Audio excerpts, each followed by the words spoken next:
But you hit on something really crucial right there. You said that the soils are so contaminated, and that was with Cesium-137, correct? Cesium-137 and 134. That's how you know it came from Fukushima. If it was just Cesium-137, it could be bomb, it could be Chernobyl. But when you see 134 and 137 together, that's the signature from Fukushima. That's because every fuel source in the nuclear industry has a particular elemental signature or fingerprint, you might say, that can identify its source.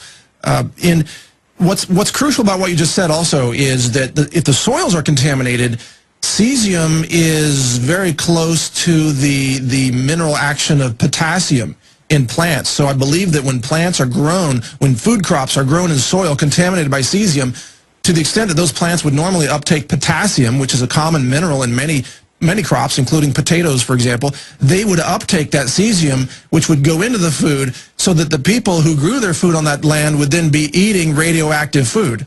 Yeah, cesium is exactly chemically like potassium. If you remember your high school chemistry, they're right above each other in the periodic chart. But so they're both muscle seekers.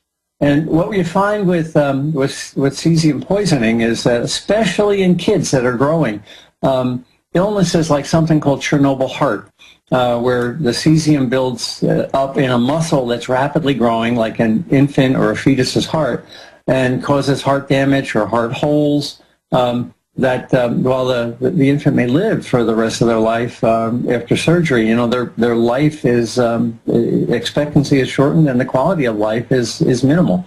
So cesium is a muscle seeker. It also produces cancers, obviously, but because it's radioactive. But in addition, it can do damage to muscles, especially in kids that are rapidly growing. So this is an indiscriminate. Obviously, it can be used as a weapon by terrorists or even false flag attacks, which is another concern of many of the listeners here on the Alex Jones Show. We had a report from Mike Bundrant, who's one of our contributing writers over at Natural News. He was in Tokyo recently, and he discovered that many families are eating this contaminated food because their parents or their other family members are living in a state of denial. They've been told by the Japanese government that this is safe, so they're planting food on this contaminated soil. They're eating this radioactive food, and they are doing so knowing it's radioactive, but they can't go against their other family members because of the very powerful, parental family structure often that you find in Japanese families.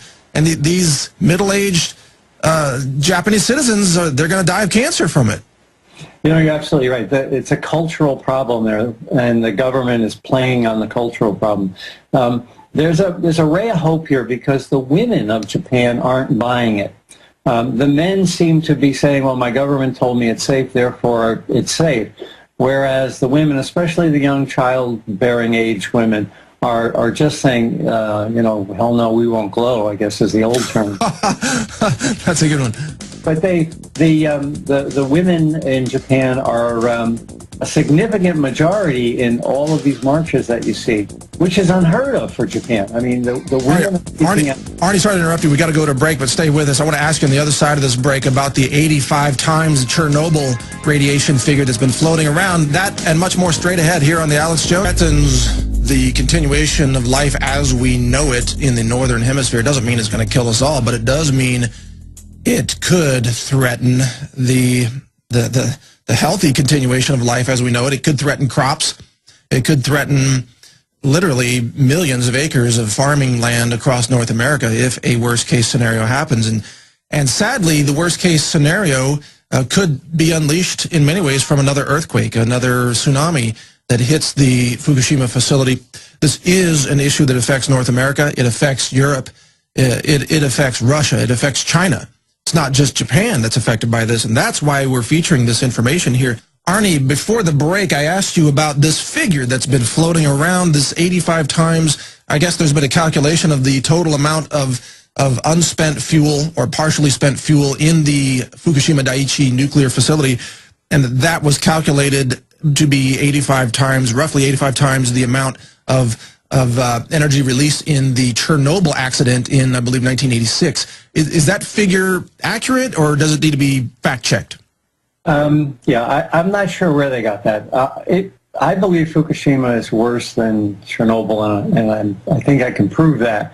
I think that number may also include the possibility of the meltdown of the fuel in the fuel pools, which hasn't occurred yet. So if you look at the 3 reactors that melted down, clearly they released more noble gases, things like xenon and krypton, at least triple what Chernobyl released.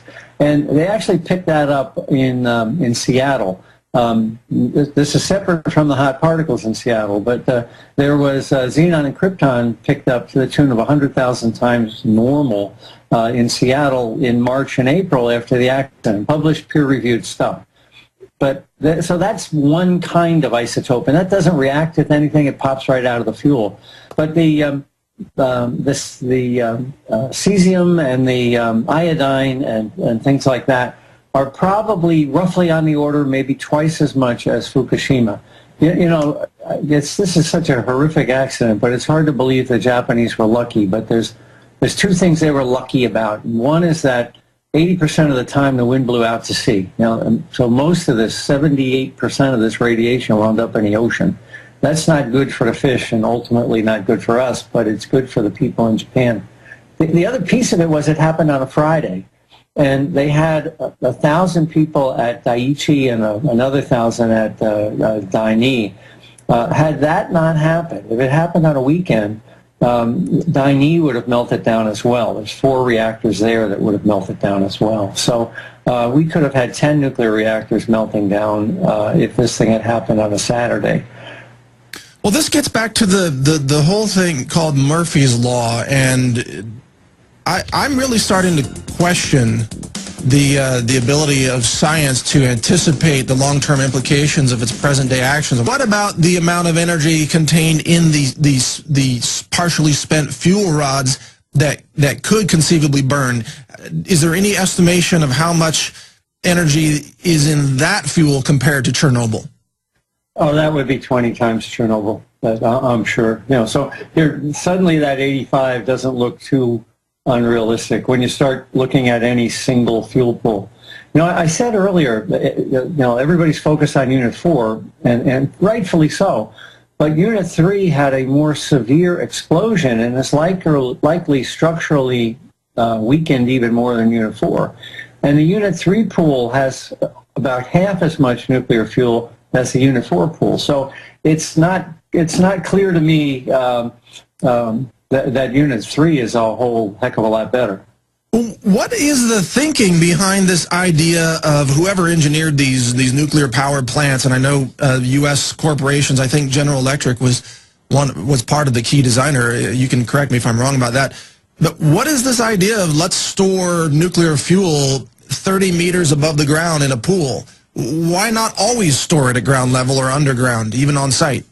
That's a great question. I asked that question 40 years ago when I started my career. And at the time, they don't do that anymore. It's just this Mark I reactor and a few Mark IIs that do that. All the other boiling water reactors, the Mark IIIs, and all the other pressurized water reactors do store it down low. At the time this thing was designed, you got to remember, this was designed in the mid-60s. They were afraid that if they opened gates and the fuel pool was lower than the nuclear reactor, they could drain the nuclear reactor. So if they put the pool on the same elevation as the reactor, that wouldn't happen. So there was a logic behind it, but then they basically developed a better fuel transfer mechanism that doesn't happen. I see. You know, you can get this fuel out of these pools. The technology's there. This dry cask storage is available, and there were dry casks at Fukushima. They all survived the tsunami just fine. In the U.S., we could take all of our fuel pools that are totally overcrowded and put them on the ground. But the problem is the NRC is letting the utilities that own them get away with it because they don't want to spend the money. Well, of course. Isn't it always about saving money, even if they put the population at risk? And that's the sad part about this. But if you get back to the 1960s, when this was being designed, is this a Mark I facility or a Mark II? This is a Mark I. Mark I. certainly in the 1960s, the scientists at that time must have known that Japan, that whole region, was geologically extremely active. That's not a big secret even in the 1960s. How could they, I'm not accusing you, obviously you didn't put it there, but I'm asking you to try to help us understand what kind of weird thinking went on. How could they even place a nuclear facility right on the coast where it would be hit by a tsunami? Why isn't the international community, and the U.S. in particular, on all hands on deck, red alert, let's go over there and solve this problem immediately and eliminate this danger now? My one-word answer is money.